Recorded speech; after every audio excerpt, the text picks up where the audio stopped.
Obrigado, gente. Vamos continuar aí curtindo, comentando, compartilhando. Quem me seguir, eu vou seguir de volta. Vamos esparramar a palavra do Senhor aí. Vamos cobrir esta nação com a palavra do Senhor e a humanidade com a glória de Deus. E você é semente para isso. Você é semente para plantar o Evangelho, assim como eu sou também semente para plantar o Evangelho. Bom, então eu acho que isso não está difícil de entender, né? O Evangelho não é mar de rosas. Nunca foi. Quem prega mar de rosas está enganando você. Fuja desse tipo de pessoa. Eu não julgo ninguém. Todas as pessoas são bem-vindas para Deus. Para com Deus não existe acepção de pessoas. Isso está em Romanos capítulo 2, versículo 10. Para com Deus não há acepção de pessoas. Não importa se a pessoa é macumbeiro, é espírita, é do candomblé, é da magia negra, é evangélica, ela só precisa se arrepender e ter um recomeço de acordo com os princípios bíblicos. Por quê? Porque eu não prego religião, eu prego Bíblia. Então a pessoa só precisa se arrepender, reconhecer seus erros, para que possa andar em novidade de vida com o Senhor Jesus. Então o que nós vivemos nos dias atuais? Deus criou todas as coisas. Deus nos criou livre. Deus criou todas as coisas e criou livre. Quando Deus criou os anjos do céu, Deus nos criou livre. Em Isaías capítulo 14 você vai encontrar uma rebelião que houve lá no céu, onde um anjo chamado Lúcifer dizia: eu subirei ao mais alto, também estabelecerei meu reino, de lá também comandarei, serei semelhante ao Altíssimo.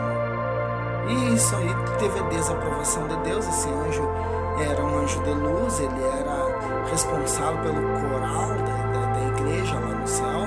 Não existiam seres humanos ainda nessa época, haviam apenas o céu no mais, e o Espírito de Deus pairava sobre a terra, o que está escrito no capítulo 1 de Gênesis. Então o que aconteceu? Deus se desagradou daquela rebelião, daquele anjo, e empurrou ele para baixo. Jesus disse: eu vi Satanás cair como um raio do céu. Tá?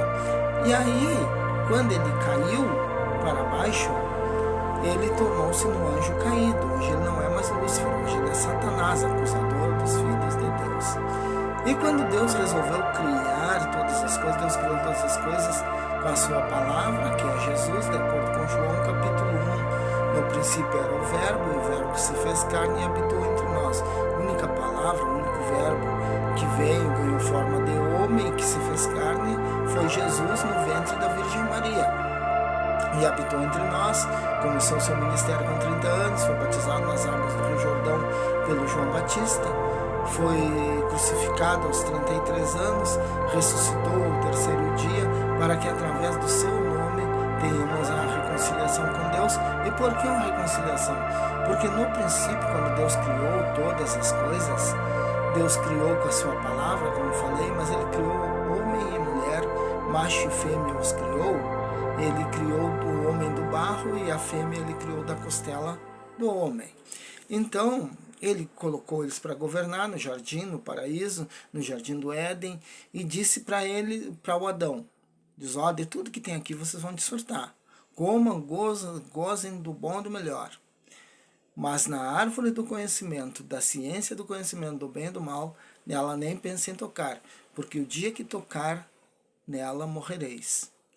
E aconteceu que Satanás, esse anjo caído, entrou na cobra, que era a mais astuta dos animais que Deus tinha criado, e persuadiu Eva a provar do fruto. Eva não negou a sua vontade, provou e levou para Adão.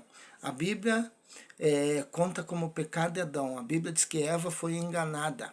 Adão pecou conscientemente. Por quê? Porque ele era o cabeça da casa. Era ele quem tinha que dizer para Eva: não, mulher, não coma desse fruto. E aí entrou a condenação, quando eles provaram. Qual era a condenação? A morte. E eles morreram? Não. Eles duraram quase 1000 anos. E para que eles foram criados? Eles foram criados para procriar. Procriar. E dar frutos. Ou seja, eles foram criados para gerar neném. Eles iam se conhecer. O pecado de Adão e Eva não foi o relacionamento. O pecado de Adão e Eva foi comer do fruto. O relacionamento seria na hora certa de Deus. Certamente chegaria um dia que Deus chamaria eles, vocês foram criados para procriar, tu é fêmea, ele é macho, e é assim, assim e assado. E nasceriam os nenéns e não haveria o pecado. Então todos nós sofremos por causa do pecado cometido por Adão e Eva, mais propriamente por Adão, que erraram ao provar daquele fruto. E ao provarem daquele fruto, entrou a morte é a separação do homem para com Deus. Então, como isso aconteceu, o que aconteceu? Eles já foram provando de cara da sua desobediência, pois Caim matou Abel, seu filho, seus dois primeiros filhos, um matou o outro. Por quê? Por inveja. Fuja da inveja, fuja do ciúme. Matou porque Deus pediu oferta. E Caim foi lá na horta, né, colheu o que estava de primeiro ali, foi colhendo sem diligência alguma. E Abel foi lá, escolheu o melhor cordeiro que tinha, o mais bonito, o mais cevadinho, cevou, preparou, levou para a oferta para o Senhor. E Caim embrabeceu e matou Abel. Então eles já foram provando da sua desobediência já de cara. Prosseguiremos.